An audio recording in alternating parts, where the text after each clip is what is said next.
Nais ko makita ang ating bayan na yumaman gaya ng mga karating bansa. May trabaho para sa gusto magtrabaho. May sapat na kita. Kaya magpundal ng bahay. Upaaral ng bata. May pagkain. Masarap na pagkain sa mesa. Nais ko mawala ng kadahilanan ng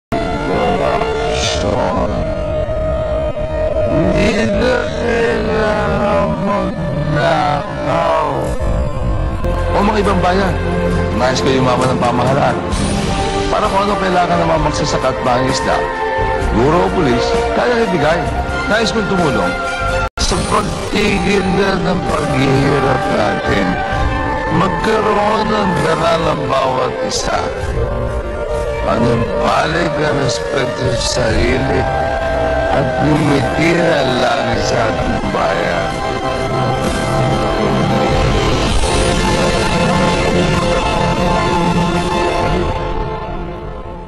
President, having been elected to the position of Senate President, For the impeachment of the President Joseph Ejercito Estrada for alleged bribery, graft and corruption. I have been informed just this afternoon that I no longer have the support of the majority of my colleagues. I now therefore formally tender my resignation.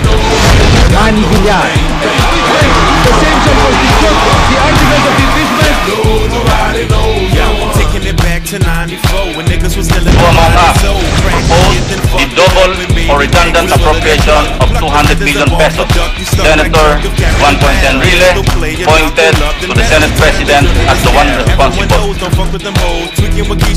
Villar, you never mentioned this until Senator Villar announced it. It is a corrupt act, Mr. President.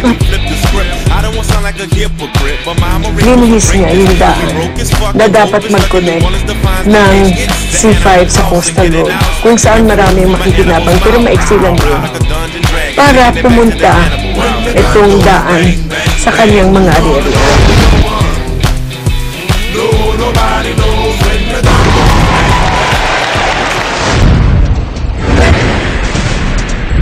Ang C5 extension ay proyekto ng Department of Public Works and Highways o DPWH.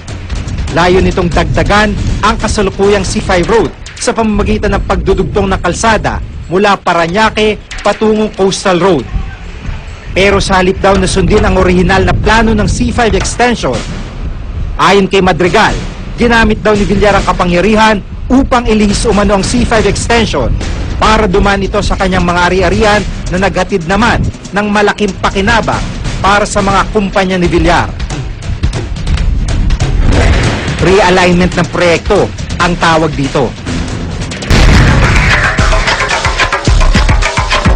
Nung linihis niya yung daan, more than 4 billion ang nadagdag sa cost nito. 4 billion ng ating pera ang binayad upang dumaan lang itong mga engdaan sa more than 85 hectares na ari-arian ni Senator Villar. Base sa reklamong inihain ni Madrigal, ilan lamang sa mga ari-arian ni Villar na tinawaan ng C5 extension ay ang Golden Haven Memorial Park sa Las Piñas at ang lupain ng Brittany Corporation, kumpanyang pag-aari rin ni Villar. Milyong pisong ibinayad ng gobyerno kay Villar bilang kabayaran sa right-of-way. Pero dagdag ni Madrigal, ang problema, overpriced ang mga ito. Tulad na lamang na mayigit 22,000 square meters na lupain ng kumpanya ni Villar na Brittany Corporation. Dinaanan ito ng flyover na tumawid sa Sukat Road. Base sa dokumentong nakalap ni Madrigal, mayigit 72 milyong piso ang ibinayad ng gobyerno sa kumpanya ni Villar o 15,000 per square meter. Ipinagtataka ni Madrigal kung bakit ang ilang lupain na di pag-aari ni Villar at tinamaan din ang proyekto, mas mababa ang presyo. Tulad na lamang ng lupaing pag-aari ni Congressman Rodolfo Plaza, 4,000 pesos per square meter lang ang ibinayad ng gobyerno dito. Kung magagawa ito ng isang senador na senador pa lang siya, biruin mo kung maging presidente siya, ang magagawa niya na lahat ng kapangyarihan ng bayan ay nasa kamay niya. Itinanggi ni Villar na may nangyaring realignment sa C5 Extension Project. Ang inaakala raw na original na C5 Extension Project ng Madrigal ay ang pinaplanong Manila-Cavite Toll Expressway Project o MCTEP na pinangangasiwaan naman ng Toll Regulatory Board o TRB. Hindi pinagsasama ang alignment niyan. At hindi pwede pagsamahin kasi ibang kontrata yan. Kaya sana tingnan muna nila yung buong istorya at maliliwanagan nila lahat. Has nothing to do with flyover. Hindi na kailangan na napakaraming flyover kung hindi niya linihis yung daan eh. Direkto na lang yung C5 to coastal. Dahil sa paglihis niya ng daan, nakinabang na nga siya, taong bayan magbabayad pa sa ilang flyover. Yeah. What are the specific charges against Senator Manny Villar? Based on Senate Report 780, stripped of all the legalese, the charges are that he used his position and influence to cause a government roadway, the so-called C5 Road Extension Project, to be built, and that the road was unnecessary, financially disadvantageous to the government, and would actually yield him enormous financial benefits. It was unnecessary because there was already an existing project, the so-called MCTEP, or Manila-Cavite Toll Expressway Project, which was a BOT, or Build, Operate, and Transfer project to be built by private contractors. It was financially disadvantageous to the government because the Villar proposed project would be longer, it would be built entirely by the government on government funds, and it would result in tremendous financial benefit for Villar because first it would pass right through his property so that the government would have to pay him road right-of-way amounts, while at the same time the value of those properties would be considerably enhanced.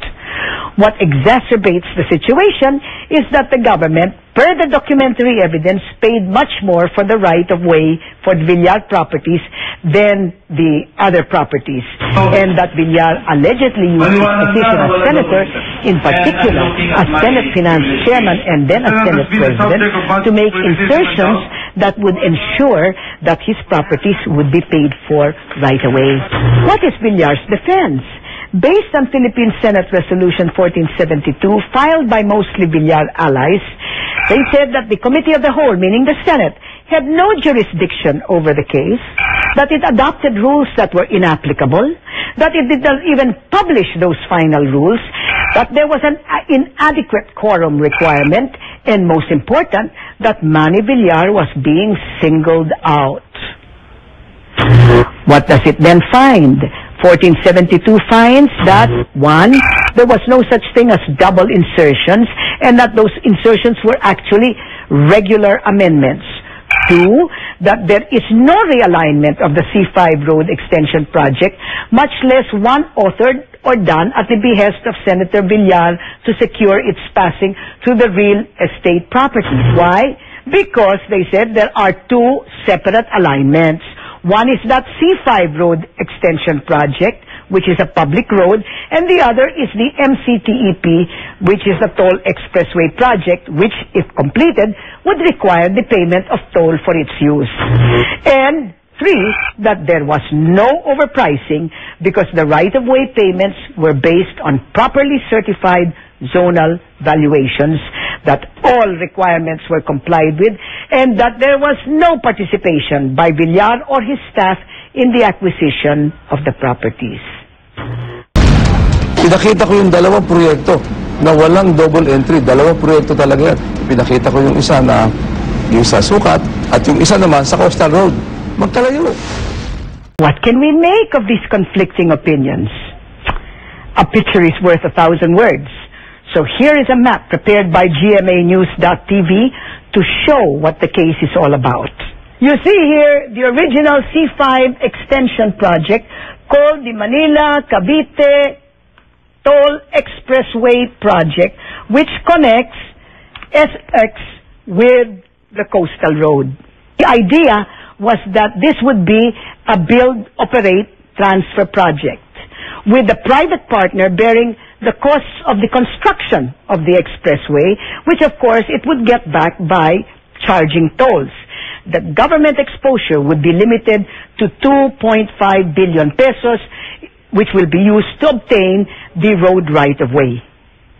Now then, here is the new project. We have superimposed the burnt orange line representing the new project, again, connecting SLEX to the coastal road, except now it is very much longer and hits the coastal road farther along. Here are the Villar properties on the basis of the map. It is clear, one, that indeed there are two alignments, MCTEP and the C5 extension project. But it is also clear that one of them was unnecessary. Why? It has to be the burnt orange project, because the other project had already been approved earlier. It is also clear that the C5 extension project is going to be more costly because it is longer, and secondly, it was built wholly with government funds. And third, because what the government spent on the road right-of-way for the old project will now go to waste. Why will it go to waste? Well, really, can you imagine the joint venture partner building this project when there is this road parallel to it, almost beside it, sometimes overlapping it? Who will want to pay toll when there is a free road right next to it? Okay? And finally, it is very clear that the greater length of the C5 extension project enables it to pass through all the Villar Company properties: Golden Haven, Adelpha, Camellia, Azalea. There remains the issue of the overprice of the Villar properties. Based on the documentary evidence that was presented in Senate Report 780, there were 22 properties that had to be bought to get a right-of-way for the C5 extension project. The average price paid for the non-Villar properties was 2,422 pesos per square meter. The average price paid for Villar properties was 11,519 pesos per square meter for mostly raw land. So now, I think we have sufficient basis, free of the posturing and the screaming, to make our own decisions. Just remember, no issue is either too big or too small to affect you. I wanna be a billionaire so fucking bad. Buy all of the things I never had. I wanna be on the cover of Forbes magazine, smiling next to Oprah and the Queen. Oh, every time I close my eyes, I see my name in shiny lights. Yeah, a different city every night. Oh, I swear the world better prepare for when I'm a billionaire. Nakaligo ka na ba sa dagat ng basura? Nagpasko ka na ba sa gitna ng kalsada? Yan ang tanong namin, tuloy ka ba isa sa amin? Kailangan mo na ba mapapag-aral ka niya? Tutulungan tayo para magkatrabaho, at ang kanyang plano ay magkabahay tayo. Si Villar ang tunay na mahirap, si Villar ang tunay na may malasakit, si Villar ang may kakayahan at gumawa ng sariling pangalan. Si Manny Villar ang magtatapos ng ating kahirapan. Why, yeah!